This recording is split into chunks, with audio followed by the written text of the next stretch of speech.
Welcome. We will now use questions 3 and 4 to lead us into our next topic. So let's start with number 3. Find the area under the standard normal curve to the left of 0.75. All right, so we've got our standard normal curve. So we'll talk about our z-scores. And in this particular case, 0.75. So just approximate there. And we would like to know the area to the left of that z-score. Okay, so the graph would extend indefinitely to the left. So we'll have our substitute for our negative infinity in a moment for our lower bound, and then we have our upper bound. So this question equivalently could have been, what is the probability that a z-score is less than 0.75? So we use our normal CDF function, and we use our negative E99 as our substitute for negative infinity. So we have our lower bound and then our upper bound. Okay, so we head to our calculators, normal CDF, our negative infinity, and 0.75 upper bound. And we'll round to 4 places, so 0.7734, or let's write this as a percent as well. So 77.34% of that graph is shaded. Okay, so for number 4, now it says find the area under the standard normal curve to the right of that value. So same value, 0.75 as our z-score. But now we're trying to find the area to its right. So infinity to the right. So we have our lower bound, and then we'll use our stand-in for infinity in a moment for the upper bound. So this question equivalently could have been, what is the probability a z-score is less? I'm sorry, we already did less, to the right, greater than 0.75.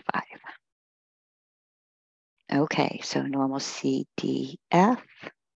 And now we start with our 0.75 as our lower bound, and our stand-in for infinity will be our E99. Okay, so back to our calculators, normal CDF, 0.75 to our infinity substitute E99. And to 4 places, that is 0.2266, or as a percent, 22.66%.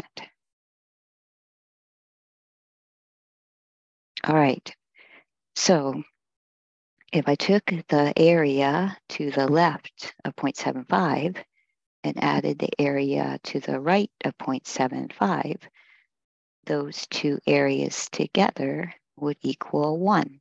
I can check it on the calculator here, 0.7734 plus 0.2266 will give me a total of 1, or 100%.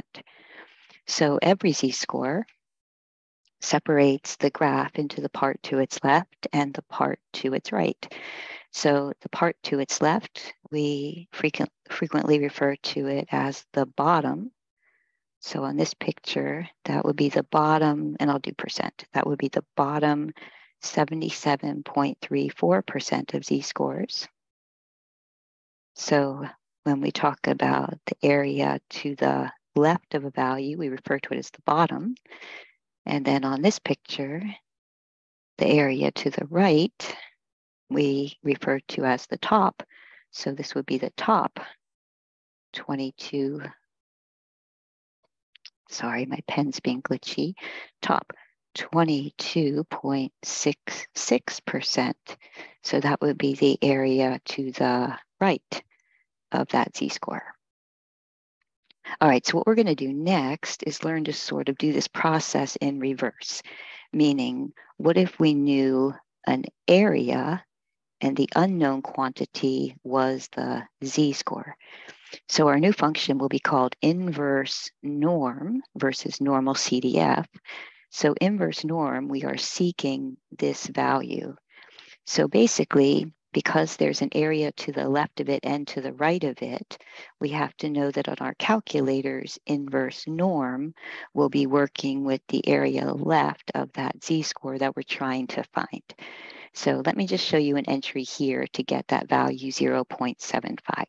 So we're going to go to our inverse norm function. So back to our distributions, and our third option there, inverse norm.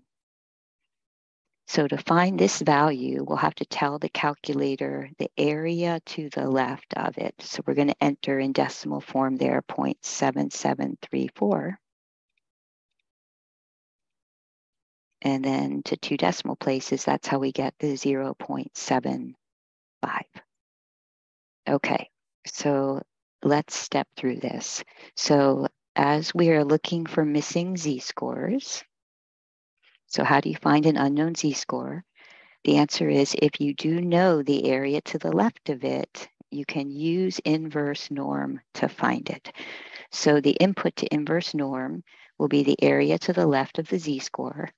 And then the other two parameters will be the mean and standard deviation of the distribution, but we'll be demoing here with our standard normal distribution.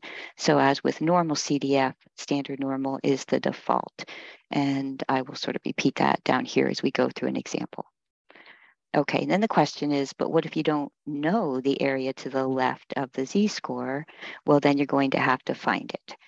So let's check out this first example. So now it says, find the z-score that separates the bottom 10% of z-scores from the rest. So we're not going to worry about drawing this perfectly to scale here, but we do know we're talking standard normal z-scores. So we know 0's in the center. And the bottom 10% would have to be somewhere over here. So again, without trying to draw it to scale, we'll just put a line there. That's going to be the number that I'm looking for, so that the area to the left of it is 10%. And I'm just going to label this another way here. So I'm just going to draw that arrow there. So this area to the left needs to be 10%. And I know it's to the left of the missing z-score because it says bottom.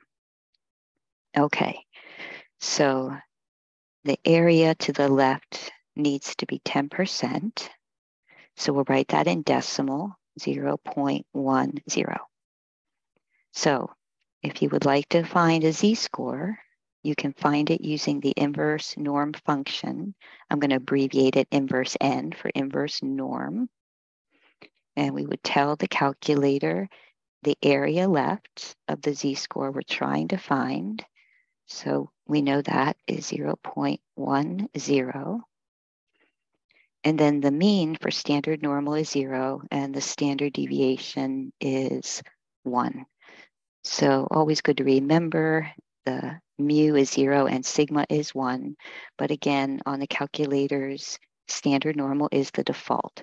So we can actually just type in the area left and leave off the 0, 1, and we'll be good to go. All right, so I'm just going to clear my calculator to start fresh here. So I'm going back to distributions, inverse norm, and we'll enter in that area to its left. And then we generally round z-scores to 2 or 3 places. I'm going to just do 2 places here. So that's negative 1.28. And a negative answer makes sense because I can see on the picture that that missing z-score is to the left of center, to the left of 0. So always good to make sure our answers make sense. Okay, so let's see how that compares to the next example. The next example says, find the z-score that separates the top 10% of z-scores from the rest. All right, so if I was in the top 10%, I would be over here. So we're going to look for that z-score. So I don't know exactly where it is yet, but I do know that to the right of it, that area needs to be 10%. So this area to the right of it is 10%.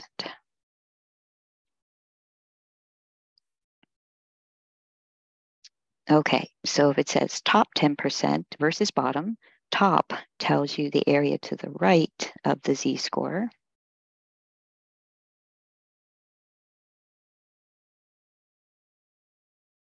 But we need to know the area to the left of it, so all that unshaded area to the left of it, if we'd like to use inverse norm.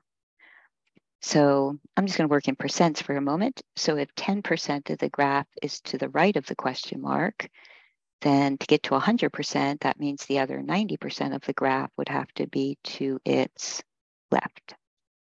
So working in decimal, we have the area to the right of it. So if I would like to know the area to the left of it, we can just use the rule of complements. So the whole bell in its entirety would have an area of 1. So if I do 1 minus the area to the right of the z-score, I'll get the area to the left of it. So 1 minus 0.10 gives me 0.90, or again, 90%. All right, now we can move forward. So anytime you want to find a z-score using inverse norm, we tell the calculator the area to the left of the z-score. Okay, so back to our calculator, inverse norm, 0.90 for our 90%. And now I'm getting a positive number, 1.28. And that makes sense as a positive number because, again, we know 0 is in the center for our standard normal distribution, and the answer is positive.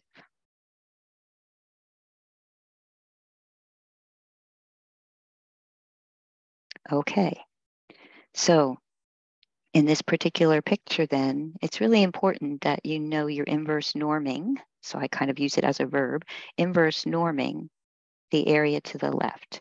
Because if you accidentally inverse norm this area to the right, and we did that up here, we inverse normed 0.10. But if you inverse norm 0.10, the answer is negative, which is the incorrect answer to this question. So that's all we have to remember really with inverse norm. So you're always going to need to know. So what if you don't know the area to the left of the z-score? Then you just have to find it, and it'll be pretty straightforward. If you're given the area to the right, we'll just use the complement, rule of complements to find the area to the left, and then we inverse norm. And of course, we'll do some more problems.